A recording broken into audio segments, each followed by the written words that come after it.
darle gracias al Hospital San Francisco por darnos la oportunidad y a la Asociación Médica de Oriente de poder compartir esta noche con ustedes sobre cosas importantes sobre el COVID-19 y las principales complicaciones cardiovasculares en estos pacientes. Hay que tener en cuenta que la enfermedad por coronavirus es uno de los principales problemas de salud pública actual. Sabemos que el cuadro clínico incluye la afectación cardiovascular.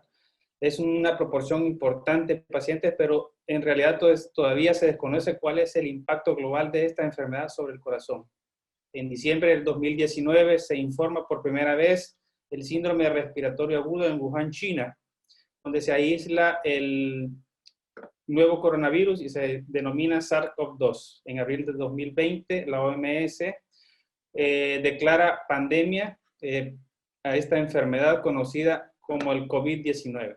Al momento hay aproximadamente 38.756.000 pacientes diagnosticados y una mortalidad total global de 1.096.216 pacientes. En El Salvador, al momento son 31.061 pacientes diagnosticados con COVID-19, de los cuales hay 908 casos fallecidos. Aunque la primera manifestación clínica de este nuevo virus tiene lugar en el sistema respiratorio, también puede afectar el corazón y otros órganos. Y por eso es el tema que nos importa esta noche. Son varios los mecanismos por los cuales el SARS-CoV-2 podría causar daño miocárdico. Uno es la presencia de receptores de la enzima convertidora de angiotensina 2. Otro es el proceso inflamatorio que el COVID-19 precipita a una tormenta de citoquinas con un aumento de la concentración de interleuquinas, principalmente la interleuquina 6, 7 y 10 y otras citoquinas proinflamatorias. Hay que tener en cuenta que casi una cuarta parte de los pacientes hospitalizados con COVID-19 han sido diagnosticados con complicaciones cardiovasculares, las cuales contribuyen a un 40% aproximado de las muertes relacionadas con esta enfermedad según distintos estudios. Hay otros que hablan de que al menos un 80% de los pacientes que han sufrido COVID-19 recientemente tienen alteraciones en resonancia magnética que sugieren una afectación miocárdica. Por lo tanto, uno de los problemas asociados a la epidemia por COVID-19 es que estamos viendo en consultas un número notable de pacientes con síntomas persistentes como disnea, palpitaciones o molestias torácicas tras haber superado aparentemente de forma exitosa la enfermedad. Y muchos acaban refiriendo síntomas que se sienten exhaustos durante un tiempo. No pueden lograr los niveles de esfuerzo de antes, por lo cual es difícil determinar si es porque los pulmones están tomando más tiempo en sanar o si se trata de un problema más cardíaco. Es un problema clínico que actualmente nos está llevando a definir una enfermedad post-COVID e incluso a crear consultas específicas para el manejo de esta enfermedad en este tipo de pacientes. Los dejo con el doctor Juan Carlos Bonilla, graduado de la Universidad de El Salvador, residente de medicina interna en el Hospital Nacional San Juan de Dios, ex jefe de residentes de medicina interna del Hospital San Juan de Dios, residente de cardiología en el Hospital General de México, graduado con mención honorífica de la Universidad Nacional Autónoma de México, actualmente cardiólogo del Hospital San Francisco y cardiólogo adjunto del Instituto Salvadoreño del Seguro Social, con el tema de complicaciones cardiovasculares post-COVID. Espero que sí se logre ver la pantalla, doctor Santo, ingeniero Velázquez. ¿Sí se logra ver la pantalla? Sí, doctor, se logra ver a la perfección. Muchísimas gracias. El tema es este. Miren, es un tema bastante corto. Corazón post-COVID. ¿Qué pasa con el corazón después del evento agudo de COVID? Ya se nos viene esto. Ya se nos viene esto. Aquí en El Salvador ya tuvimos la primera ola de los pacientes por COVID-19. Desafortunadamente parece que ya estamos entrando en la segunda ola. Y no estamos hablando de una enfermedad aguda que dura una semana. Si bien un alto porcentaje es asintomática, estamos enfrentando una enfermedad con sintomatología crónica, con algunos síntomas persistentes que todavía no sabemos muy bien cómo va a ser su evolución posterior, que es una enfermedad nueva, la que no conocemos. Entonces vamos a discutir esta tarde-noche acerca de hasta dónde conocemos actualmente en base a medicina pues basada en evidencia científica. Quiero comenzar diciendo esta frase de la doctora Carissa Etienne, una directora sudamericana de la Organización Panamericana de la Salud, donde en un principio de la pandemia ella alertaba que nunca se había visto una relación tan letal entre una enfermedad infecciosa y las enfermedades no transmisibles. Algunos de estos datos pues ya parecían ser alarmantes, especialmente para nuestra región en América Latina, donde las enfermedades transmisibles pues están extendidas ampliamente. Y esta relación mortal entre la enfermedad infecciosa, en este caso la enfermedad producida por el coronavirus COVID-19, y todas las enfermedades no transmisibles, las enfermedades crónico-degenerativas, las enfermedades cardiovasculares de la cabeza, el cáncer, pues aumenta su mortalidad. Y es que lo sabíamos al principio de esta pandemia, mis estimados colegas. En China se comprobó que inicialmente el 28%, un porcentaje bastante significativo, el 28% de personas con cáncer que se habían contagiado por COVID-19 murieron, comparados con el resto de la población en que solamente fallecían el 2%. Vean ustedes, del 28% con cáncer al 2% de la población en general, un porcentaje bastante, con una amplia diferencia. ¿Qué pasa en América Latina, donde calculamos una población de 1.200.000 de personas con cáncer? La mortalidad en este grupo de pacientes va a ser alta. Las pacientes con diabetes mellitus también tienen el doble de mortalidad. Un paciente que tiene COVID-19 y diabetes mellitus tiene más chance, más riesgo de su mortalidad, de fallecer por COVID-19. La enfermedad cardiovascular preexistente también puede estar asociada con por una infección por COVID-19 más grave, y esto ya lo sabemos. Nuestras unidades de cuidados intensivos en pacientes que atienden COVID-19, pues la mayoría de pacientes es que tienen enfermedades comórbidos importantes.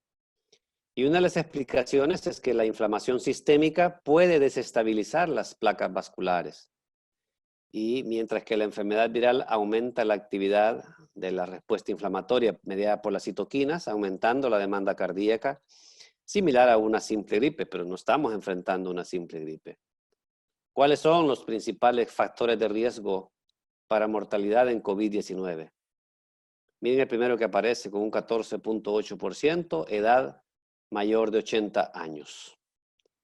Nuestros octogenarios tendrán más riesgo de complicarse, también la enfermedad cardiovascular con un 10.5%. La diabetes mellitus, estos porcentajes son sacados de un conglomerado de más de 72.000 pacientes de los datos iniciales obtenidos de China. Un 7.3% de mortalidad si se tiene diabetes mellitus, EPOC, enfermedad pulmonar obstructiva crónica, 6.3%, hipertensión arterial 6%, acá el porcentaje, si tiene historia de cáncer, bajó a un 5.6%. Imagínense, tenemos un paciente arriba de 80 años y a pesar de eso, ya tuvo un infarto, ya tuvo una angina inestable, o tiene una historia de insuficiencia cardíaca, o tuvo, un infarto cerebral, y es diabético, o tiene su EPOC, y es hipertenso. La mortalidad, si sumamos todos estos porcentajes, si fuese acumulativo, la mortalidad va a ser alta, muy alta, probablemente arriba del 40%. Esto de tenerlo muy presente.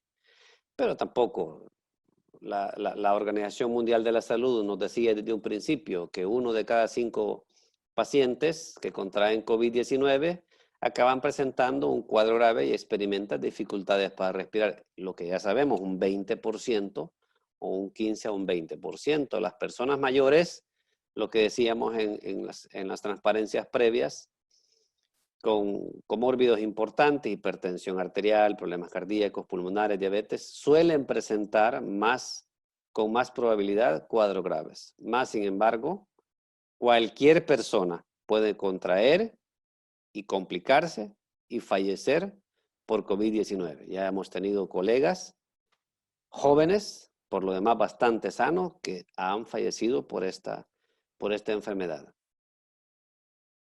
Cuando hablamos de corazón y COVID-19, en el contexto agudo, hablamos de estas complicaciones. ¿Qué tipo de enfermedad cardíaca puede presentar una o varias de estas 8 presentaciones? Pueden presentar arritmias, ya sean arritmias aceleradas, taquiarritmias o bradiarritmias. Puede presentar miocarditis en el cuadro agudo del paciente.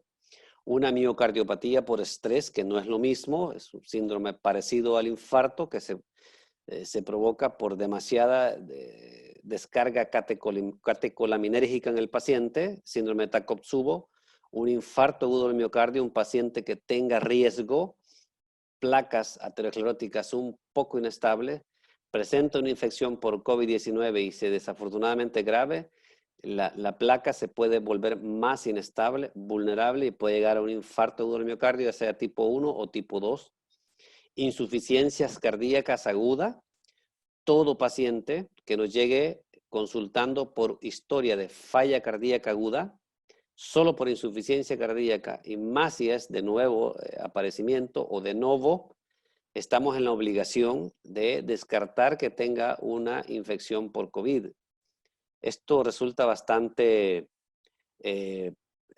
preocupante a la población, porque dicen que la voz popular en nuestro medio, ¿no? Que el paciente consulta por algo diferente y termina siendo que el médico solo tiene COVID como diagnóstico. Pero hay registros donde los cuadros nuevos de insuficiencia cardíaca aguda, hasta en un 29%, pues resultan ser que fueron desencadenados, llamémosle el último chorrito de agua que derramó el vaso, pues es una infección por COVID. También puede presentarse una pericarditis meramente por COVID-19, un tromboembolismo venoso, estamos conscientes de que es extremadamente frecuente este cuadro. Y el último ítem, que no es nada despreciable, lo que es las interacciones medicamentosas. Estas interacciones medicamentosas, llamen efectos secundarios o efectos propios del tratamiento, a veces en el afán, como equipo médico, en el afán de ayudarle a un paciente, terminamos dándole efectos secundarios. El ejemplo del esteroide, podemos dar un abuso en el esteroide en un paciente que ya tiene una cardiopatía de base, lo vamos a hacer una importante retención de líquidos, desequilibrio electrolítico, y lo podemos llevar a falla cardíaca, y tal vez no tanto por el COVID-19 en sí, sino por el uso de esteroide en este caso. Pueden hacer medicamentos, como ustedes saben, los que prolongan el QT, que fueron utilizados más al principio de la pandemia, la hidroxicloroquina, la citromicina, o medicamentos inmunosupresores también con efectos deleterios sobre la función del corazón. Cuando nosotros vemos una valla, un muro, un cerco, una cerca, sabemos que es el límite entre una frontera.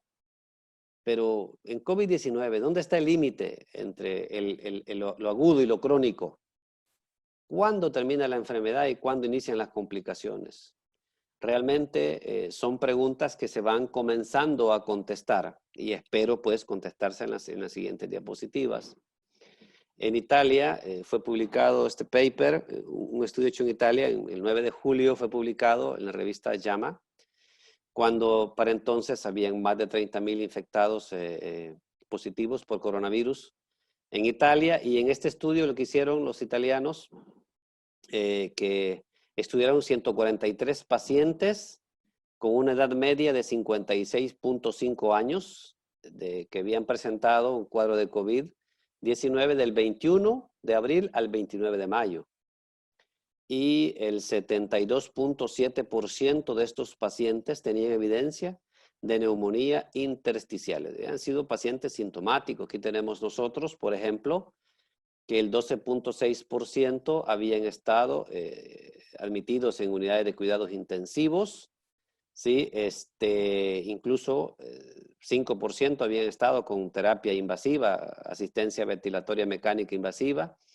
El 53.8% habían necesitado oxígeno y el 15% prácticamente estuvieron con ventilación no invasiva.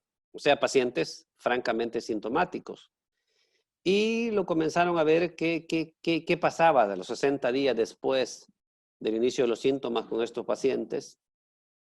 Y se documentó que solamente el 12.6% de ellos estaba completamente libre de síntomas. Eso significa que tenían el 87% de los pacientes presentaban sintomatología.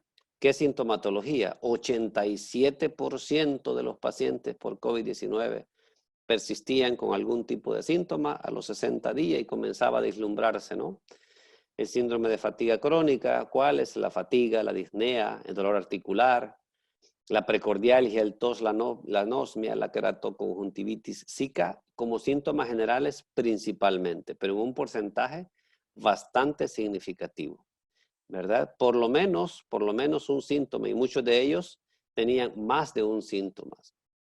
Si tenemos pacientes muy sintomáticos a los 60 días, ¿verdad? ¿Qué pasa? ¿Qué pasa con los pacientes que fallecen? Este es otro estudio publicado un par de semanas después, 20 días exactamente, el 27 de julio, siempre publicado en la revista JAMA.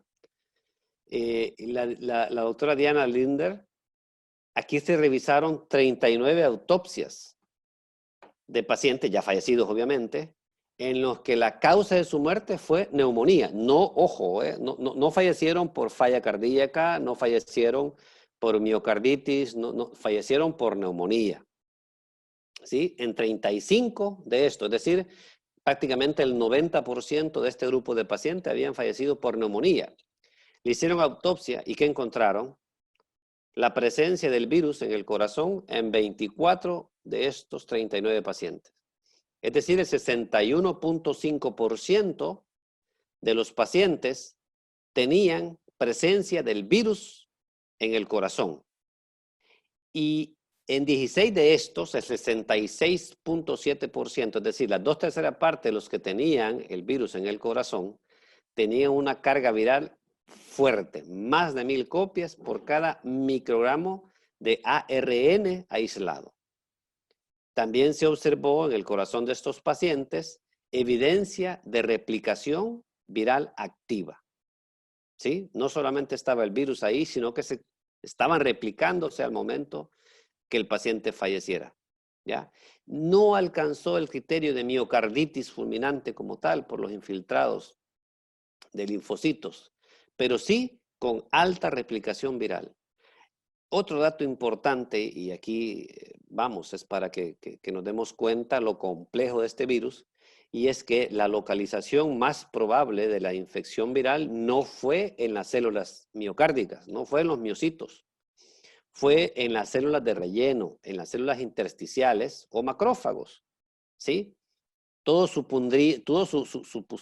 supondríamos que vamos, el miocardio está más lleno de receptores 6, donde las espículas del coronavirus tienen sus receptores, pero no es así.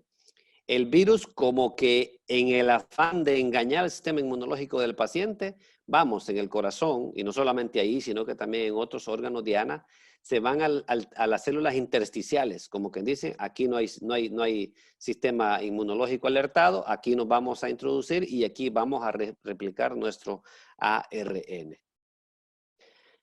Utilizando este mismo estudio, por la doctora Lindner, utilizando un panel de 6 genes proinflamatorios, los investigadores demostraron una mayor actividad, como era de esperarse, entre los corazones con evidencia de infección viral en comparación con aquellos corazones sin evidencia de infección viral. Estos nuevos hallazgos, ¿verdad?, brindan evidencia intrigante, brindaron para entonces.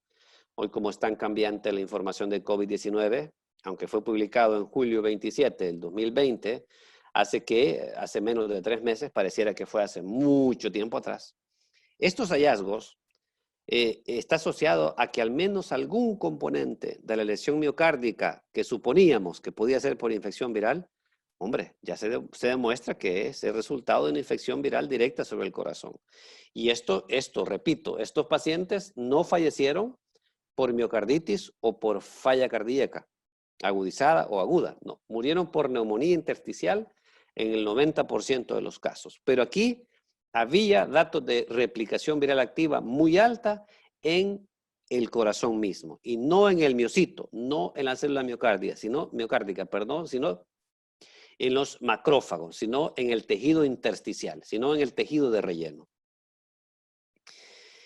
Bueno, fue publicado justo en la misma fecha, el julio 27, en la revista JAMA, este bonito estudio que fue más, llamémosle rimbombante, recibió más publicidad.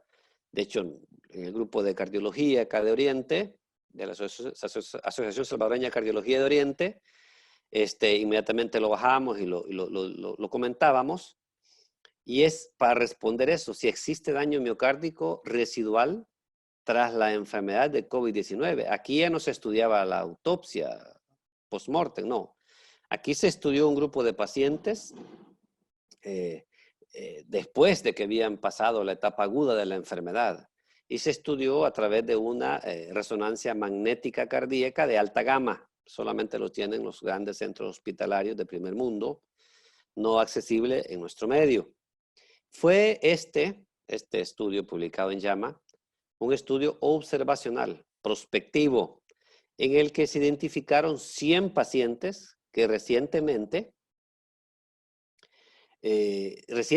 habían recuperado la enfermedad de COVID-19, en promedio 71 días desde el inicio de los síntomas.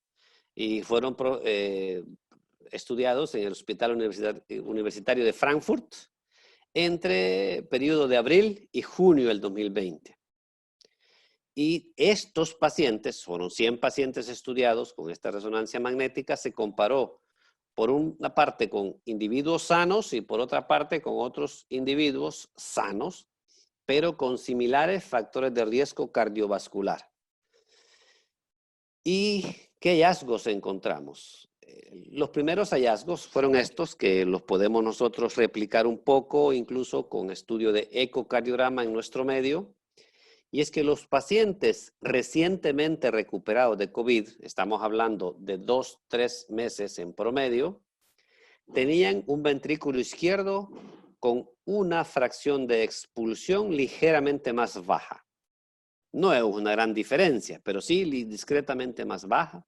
Aparte, era un ventrículo izquierdo con un pequeño aumento de su volumen. Vamos, hablemos que esté un poquito esferoidal, que esté un poquito deforme, que esté a principio de dilatación y también aumento de la masa ventricular. Y eso es lo que observamos cuando hacemos estudios de ecocardiografía en pacientes que ya han superado el COVID-19 agudo. Lo podemos esto documentar. Vamos, la pared miocárdica se ve un poco más gruesa y es por infiltrados inflamatorios. Pero lo interesante de este estudio es que lo más interesante fueron los que se encontró que en el 78% de los pacientes, y esto lo mencionaba el doctor Santos al inicio de la presentación, hubo afectación cardíaca. El 78%, es decir, de 5 pacientes, 4, había afectación cardíaca, ¿sí? Después de casi 3 meses de iniciado la sintomatología. Y había inflamación miocárdica en el 60% de estos. Y esto fue independiente de las condiciones preexistentes, es decir, independiente de la gravedad del paciente, de cómo había sido el curso de la enfermedad. Aquí hubieron pacientes asintomáticos, no todos fueron sintomáticos. Hubieron pacientes que estuvieron incluso en cuidados intensivos y otros que no, y se fueron con sintomatología leve. Independientemente de esto, hay afectación cardíaca. Un dato importante que lo pudiésemos aplicar en nuestro medio, si bien no tenemos resonancia magnética de alta gama, es que el 76% de los pacientes tenía troponina de alta sensibilidad detectable. Y eso sí lo tenemos nosotros en nuestro medio, en el Hospital San Francisco, con panel cardíaco. Es decir, que si le damos un paciente, le hacemos un panel cardíaco, puede estar la troponina discretamente alterada semanas o incluso meses después de superado el COVID-19.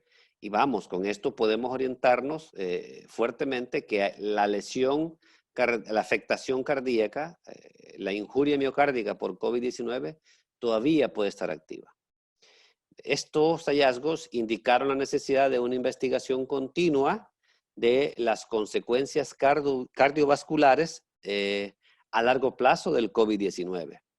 Ahí comenzamos a darnos cuenta, hace un poquito más de 2 meses, de que el COVID-19 va para largo. El 78% de afectación miocárdica no es un porcentaje nada despreciable. Y no estamos hablando de pacientes graves. También en este grupo habían pacientes asintomáticos. De hecho, esto despertó para esa misma fecha, fue publicado en la misma revista, una editorial, y prácticamente el resumen de la editorial es que decían los autores, no deseamos generar ansiedad adicional.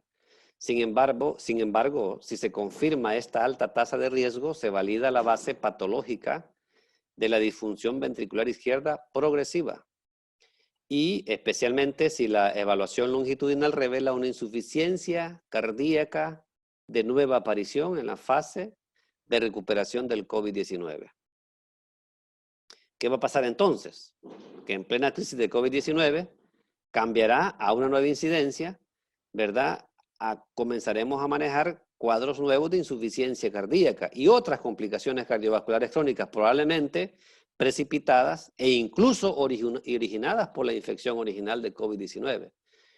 Está la posibilidad abierta, ¿verdad? Está la posibilidad abierta, no sabemos la evolución a largo plazo. Pero entonces, ¿de qué estamos hablando? ¿Estamos hablando de un COVID crónico? ¿O serán secuelas o serán complicaciones?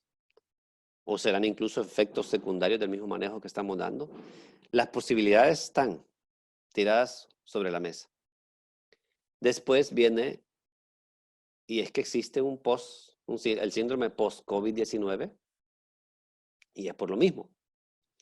Muchos pacientes, no me dejarán mentir, todos los que están viendo pacientes, muchos pacientes se quejan de palpitaciones, dolor de pecho, disnea, mareos, alteraciones neurocognitivas, más ansiedad, más depresión, insomnio, ¿sí? Hipertensión arterial, fatiga extrema. Aún 3 meses después de haber sido dado de alta por un centro hospitalario. Y en nuestro medio, en mi caso, el paciente niega. Tuvo el cuadro clínico franco de COVID-19, estuvo en manejo, algún médico le dijo, usted tiene una alta sospecha de COVID-19 si es que no se hizo la prueba del PCR para confirmar el diagnóstico, porque sigue siendo la prueba para confirmar el diagnóstico, que ya no debería de serlo como apreciación meramente personal, pero el paciente lo niega. Entonces, llega con síntomas con palpitaciones. Si uno le pregunta, ¿usted ha tenido COVID-19? Es un insulto para el paciente. ¿Y usted ha tenido alguna gripita?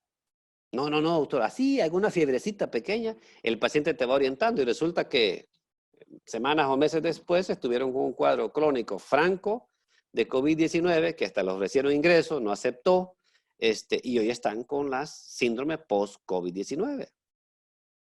Incluso algunos pacientes que tuvieron síntomas leves y recibieron un resultado negativo, padecen síntomas debilitantes y cambiantes. Si es que una PCR negativo no significa que no tengamos la enfermedad. Hay falsos negativos hasta en un porcentaje nada despreciable del 30%.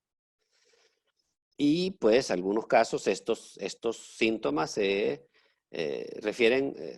atribuyen al efecto inflamatorio del SARS-CoV-2 y otros pues a consecuencias habituales de la virosis. Puede ser el mismo estrés por la pandemia, claro que sí, pero puede ser efecto habitual de la infección por el virus. Esto es para que recordemos los síntomas, que fue el estudio que fue publicado en JAMA por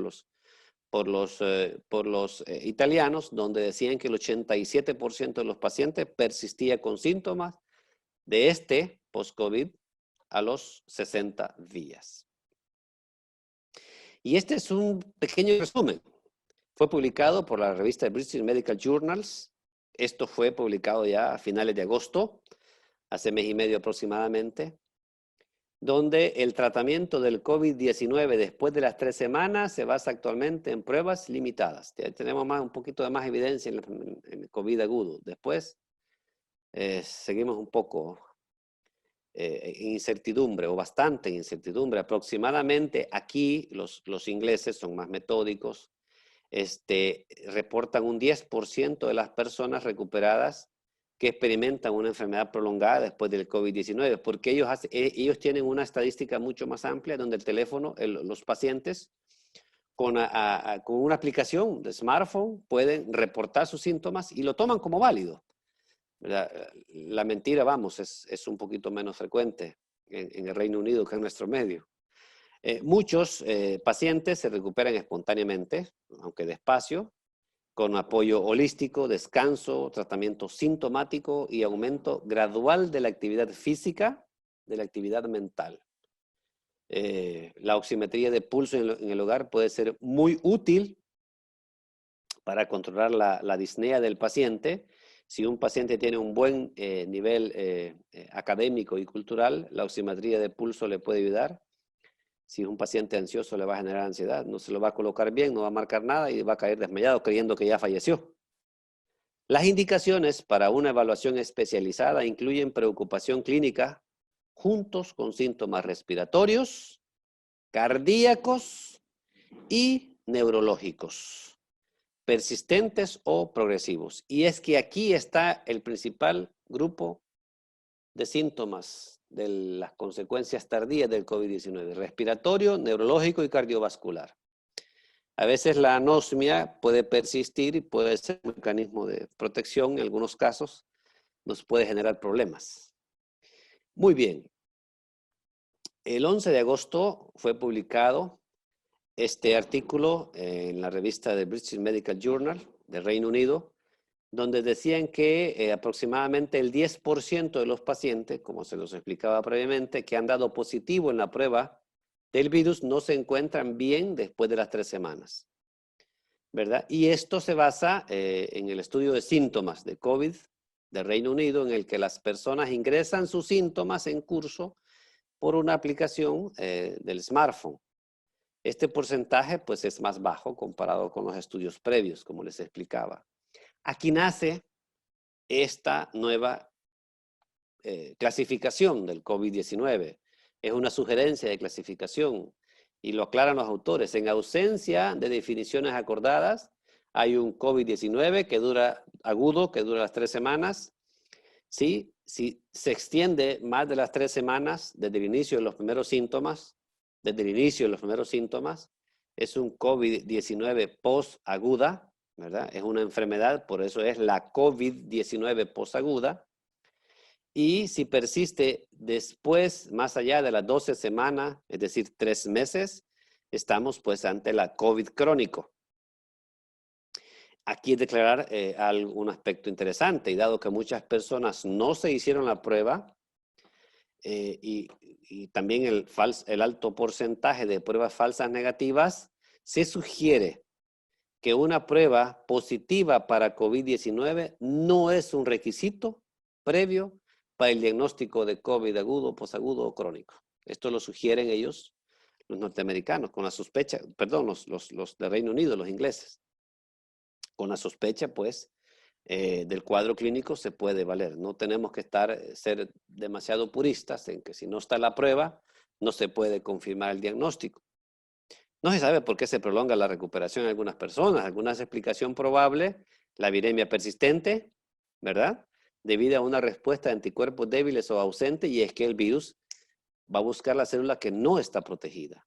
A recaídas o reinfección no se descarta todavía, a reacciones inflamatorias y otras reacciones inmunes, y también pues descondicionamiento, y no tenemos que dejar de tomar en cuenta que hay muchos factores mentales, como el factor del estrés traumático o el estrés postraumático, que pueden contribuir a que la sintomatología del COVID crónico se magnifica. Y aquí vamos. Hay algunas líneas de tratamiento ¿sí? Para este COVID, para esta sintomatología de COVID crónico. Hablábamos nosotros de que la mayoría de pacientes con síntomas cardiovasculares, el tratamiento continúa siendo sintomático, guiado por síntomas, ¿sí? En el cuadro crónico, en el corazón post-COVID, el manejo debería ser siempre guiado por síntomas, sintomático hasta la evidencia que tenemos actual. Pero ya hay líneas de investigación, los peruanos tienen varios estudios cortos, ¿verdad? Cortos, no es una medicina basada en evidencia de alto respaldo, pero vamos, es de que lo tomemos en cuenta. Por ejemplo, este estudio fue publicado el 26 de septiembre, hace un poco más de 2 semanas, por el grupo del doctor Aguirre Chan Gustavo, es un grupo peruano. Hay varios estudios parecidos. Me pareció esto para que ustedes, para que tengamos un concepto claro de cómo vamos. A lo mejor el manejo dejará de ser sintomático, pero no podemos ofrecerlo todavía. Los peruanos, en este estudio, es un estudio observacional, no es comparativo, solo intervinieron un grupo de pacientes y observan su evolución. 21 pacientes adultos con el síntoma persistente de anosmia o hiposmia, y pues ya habían sido diagnosticados y tratados previamente por COVID-19, pero persistían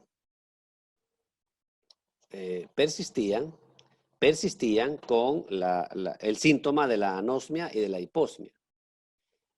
Este grupo peruano, lo que hicieron que estos 21 pacientes, ¿verdad?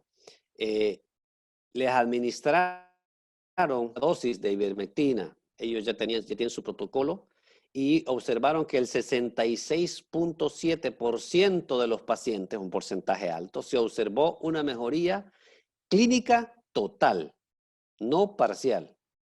El paciente mejoró en un 100% después de 2 días de tratamiento con ivermectina. O sea, lo manejaron como que si todavía había replicación viral activa, y es que hay varios estudios que el paciente que persiste con diarrea se puede aislar el virus en el intestino. El paciente con afectaciones en piel, le toman biopsias en piel y encuentran el virus en replicación activa semanas después de iniciado el sintomato. Entonces, la replicación viral puede estar activa. Bajo esa premisa, ellos hacen este estudio y el 66.7% de los pacientes tienen una mejoría total del 100% a 2 días de iniciar la ivermectina. Un resultado bastante abrumador, muy interesante. Este porcentaje de 66.7% incrementa a 85.7% después de administrar 2 dosis más de ivermectina y ácido acetil salicílico durante 5 días. Es decir, la mayoría de pacientes mejoró solo con 2 días de ivermectina. Ellos daban una dosis de 0.2 miligramos por kilo, ¿verdad? 2 veces al día.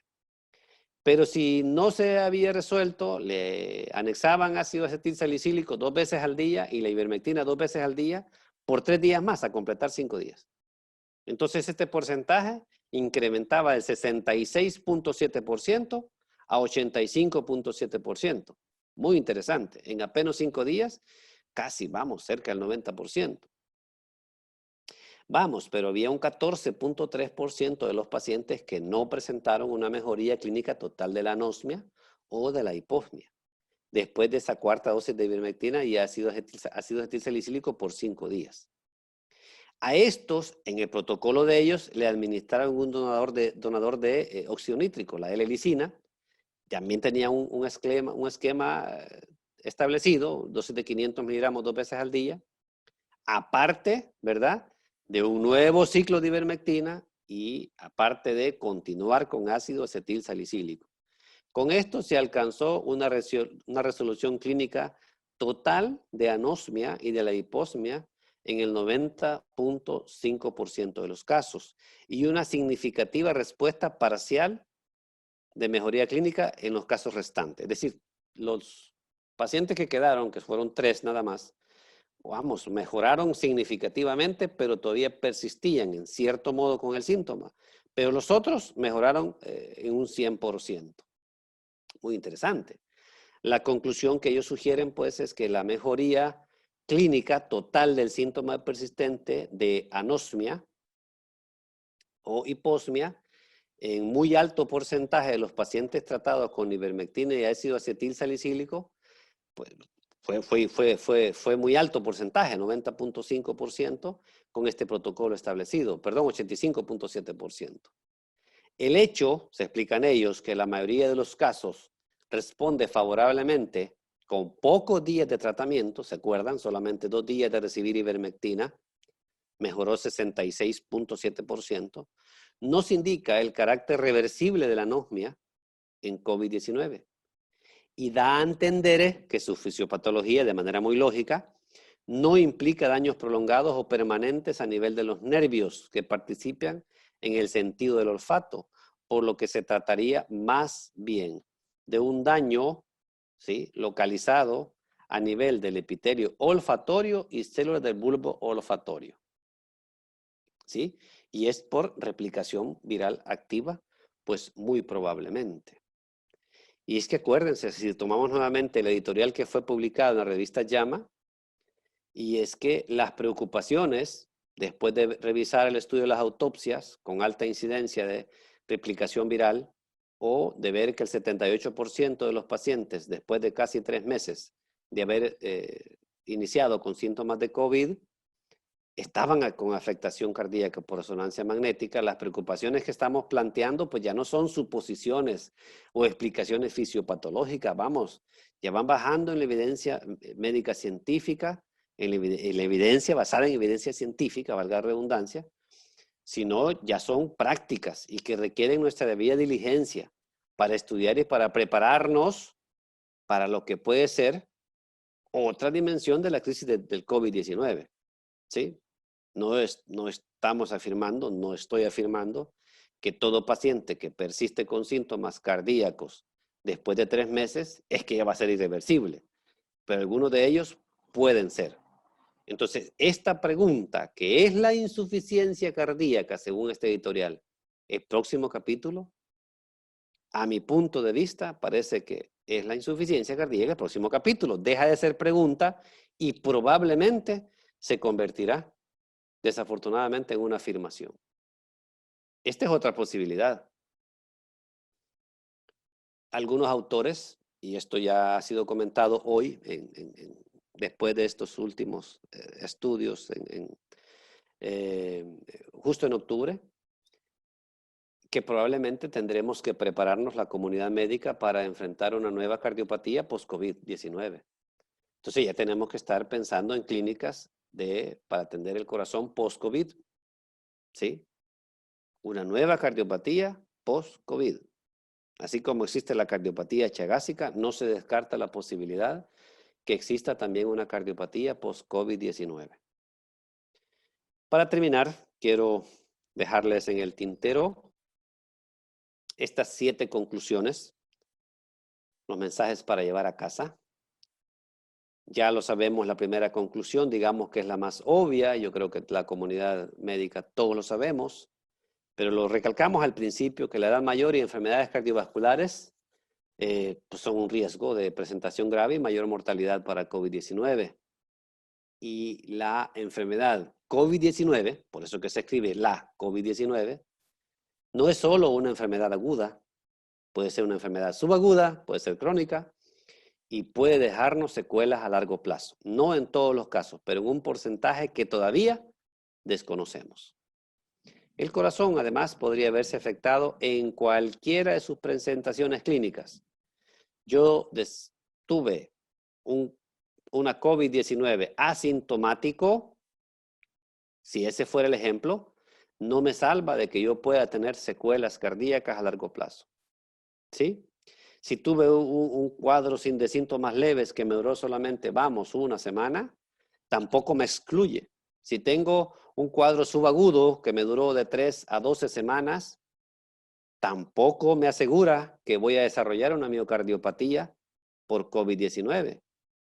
Y puedo tener ya más de 3 meses de haber superado, de haber iniciado los síntomas, persistir con síntomas cardíacos, pero eso tampoco me garantiza o me condena a que voy a tener una secuela o una falla cardíaca por COVID-19 futuro. Esto es variable y no lo sabemos a ciencia cierta, no lo podemos asegurar, podemos suponerlo, pero si vamos a hablar de suposiciones, entramos a hablar de medicina no basada en evidencia.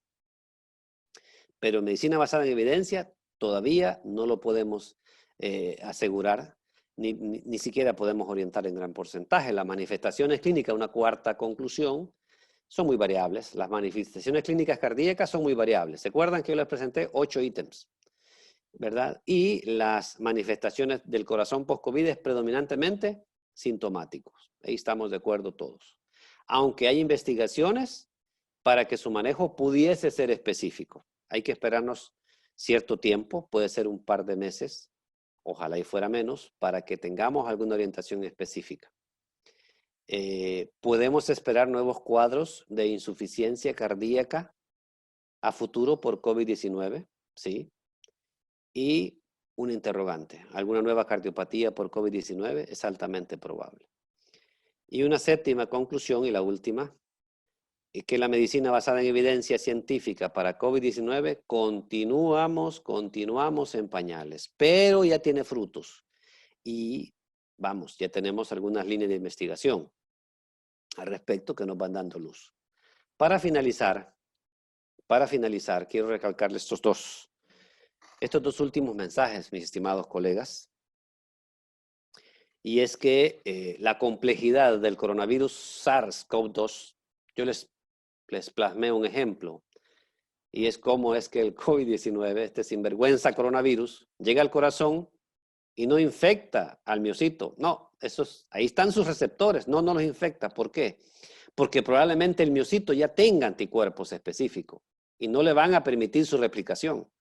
Porque eso es lo que hace el coronavirus. Entra en la célula, invade su material genético, deja su semillita y comienza la célula infectada a producir material genético del ARN del virus.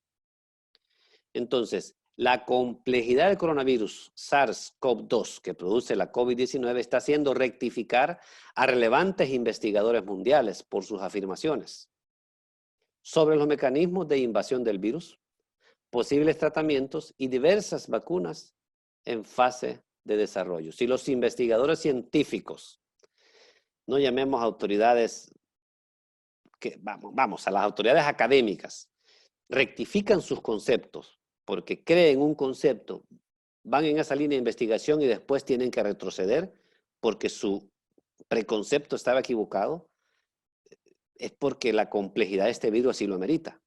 Entonces, imagínense si vamos a hablar de líderes políticos que se van a comentar o analizar el comportamiento de esta enfermedad, pues van a haber sometido a cometer muchos más errores. Y una última aseveración es que todo lo presentado hoy, 15 de octubre, que está recientemente documentado con la información científica actualizada, en poco tiempo podría ser obsoleta. No podemos garantizar que lo dicho hoy se va a mantener porque la información es bastante cambiante, ¿verdad? Esta audiencia ya se me fue. Espero que los que me están escuchando en Facebook Live, pues, o por Zoom, no los haya logrado dormir. Muchísimas gracias por su paciencia de tolerarme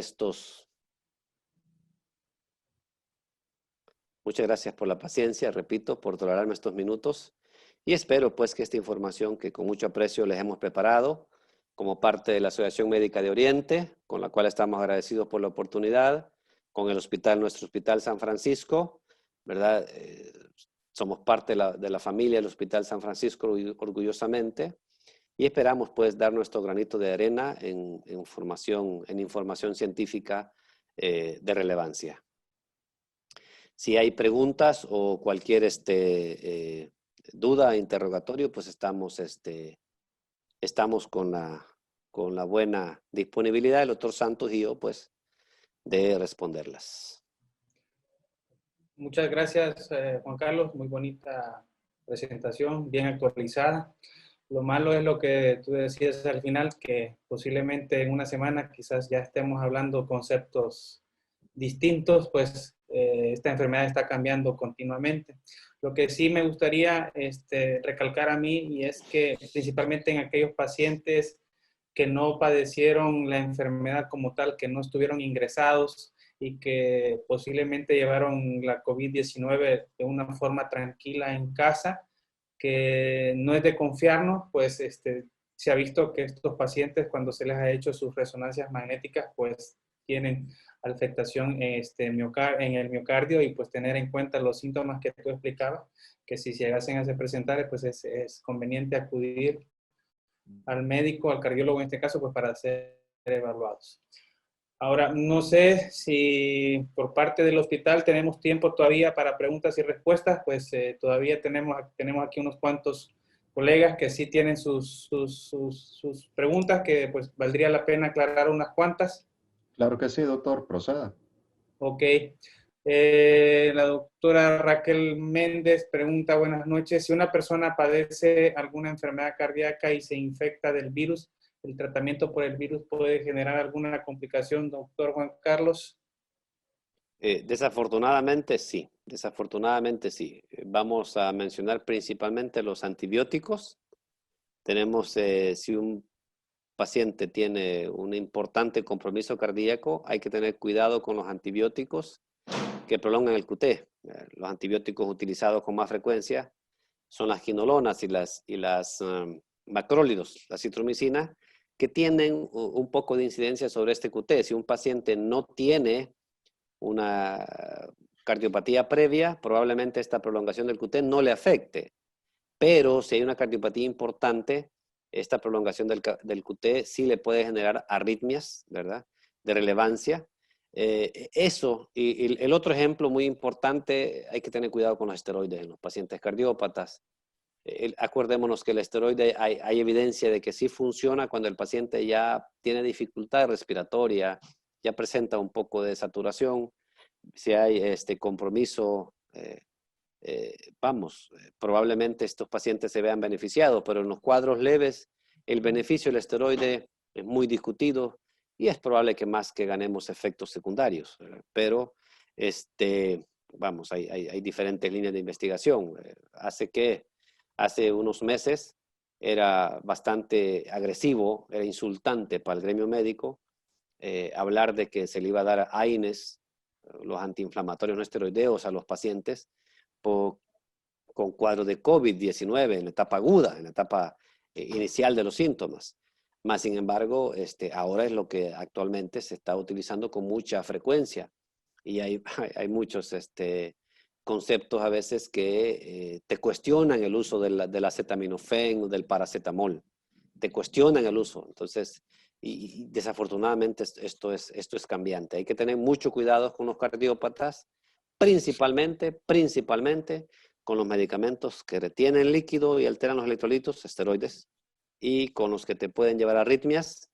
Hay que ver también los que alteran la presión arterial, la hemodinamia y todo eso, pero principalmente quedémonos con la idea de los antibióticos, evitemos utilizar los macrólidos, evitemos utilizar las quinolonas y también los esteroides, si no son necesarios, obviamente, si son necesarios, pues hay que, no vamos a negarle un beneficio a un paciente por un posible efecto secundario, en eso estamos todos de acuerdo, ¿no? Siguiendo con el tema de los medicamentos, doctor, ¿qué comentario ofrece o qué comentario nos puede usted hacer sobre el uso de la ivermectina en el paciente COVID-19?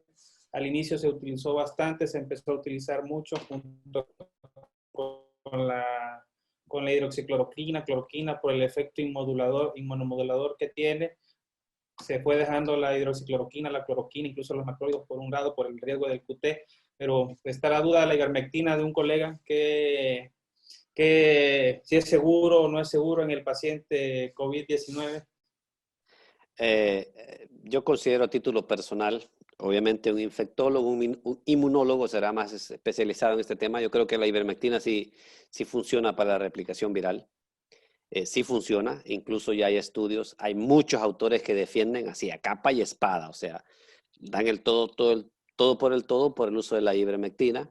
Imagínate la investigación del estudio Chan que presenté en Perú, Santos, ¿no? Y estimados colegas. Muy interesante. Y así como hay para estos casos de la anosmia y la hiposmia, hay otros estudios pequeños, observacionales. Los intervienen y los observan.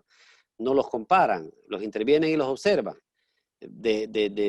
con estos retrovirales y sí funcionan, Entonces, vamos, yo creería de que es un medicamento bastante bondadoso, accesible en nuestro medio y con efectos secundarios no tan catastróficos, pues. Entonces, yo considero que sí es una muy buena opción para pacientes con etapa agudo. Como cardiólogo, es una opinión no como infectólogo, como inmunólogo, que probablemente sean los más expertos en esta área. Sí, yo incluiría también, a título personal también, el tema de la ivermectina en esa etapa inicial de tratamiento del paciente cuando está empezando con síntomas, que no tiene mucha disnea, o sea, que no tiene tanta saturación, que empieza con los síntomas, pues sí, ahí es donde creo que mejores beneficios va a tener el paciente. Así es. Como para recalcar, doctor, aquí hay un colega que nos pregunta la hidroxicloroquina post-COVID en pacientes con síntomas cardíacos, para terminar de poner el sello del tema de la cloroquina, para dejarlo ya tranquilo y que ya quedemos claros. Preguntan en pacientes Me pregunta con síntomas Santo cardíacos. Yo creo que mejor no tocarlo, ¿verdad, doctor? Correcto, muchas gracias.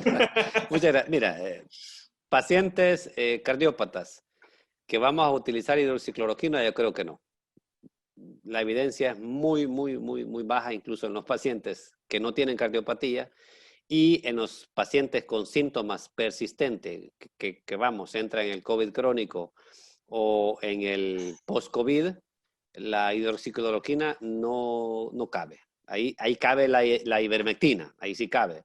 Podemos incluso hablar de los AINES en los cardiópatas, pero la hidroxicloroquina no.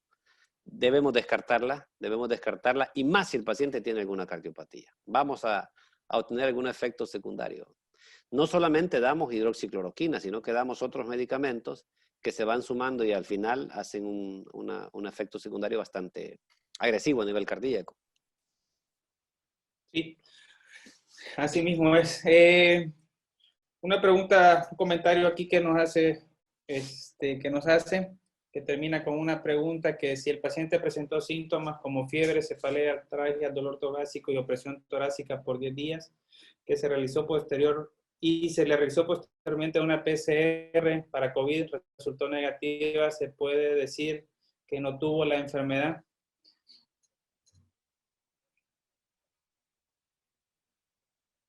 Doctor Santos, no te escuché la pregunta, perdona, no logré escucharte bien la pregunta, no sé si es problema La local duda aquí es un paciente que tuvo o en tu caso. síntomas muy típicos de la COVID-19, como fiebre, cefaleas, artralgias, dolor torácico, opresión torácica por 10 días.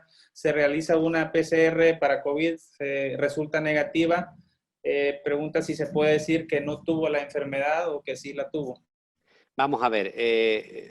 Ahí dependería, aquí hace falta un dato para, creo que, poder tener una mejor idea, y es en qué momento se le hizo la PCR a este paciente. Ajá. ¿Verdad? Porque tengo la red un poco inestable y cuando tú comienzas la pregunta se me cae la red. Creo que el problema es acá porque viene una tormenta ahorita justo. Sí. Entonces, no te escuché bien, porfa, si me puedes repetir. Yo te la repito, doctor. Gracias, doctor. Una paciente presentó sintomatología como fiebre, cefalea, artralgia, dolor torácico y opresión torácica por 10 días. Se le realiza la prueba posteriormente para COVID, la PCR sale negativa, se puede decir que no tuvo la enfermedad. No se puede asegurar. No se puede asegurar que una paciente con síntomas sugestivos, altamente sugestivos de COVID-19, como el que nos presenta el colega, aunque la PCR esté negativa, debe de manejarse como sospecha clara de COVID. No se puede garantizar. Ahí depende mucho de la técnica. Ese 30% en nuestro medio puede ser incluso un poco más alta. Entonces, hay que hacer una correlación de todo. Hay que ver las pruebas inflamatorias, ¿verdad? Pero solo con la PCR negativa, aunque la sintomatología sea típica, yo, a título personal, yo prefería manejarla como COVID y tratarla como tal, y considerarla como tal.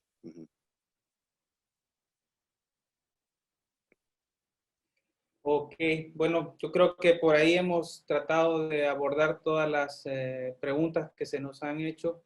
Reitero nuevamente las felicitaciones al doctor Juan Carlos, muy buena exposición, muy actualizada, muy interesante, sí, todo lo que se habló esta noche. Es una enfermedad muy nueva, compleja en su tratamiento, compleja en su fisiopatología. Inicialmente, pues, se hablaba de un problema pulmonar y termina con un problema cardíaco en la mayoría de los pacientes.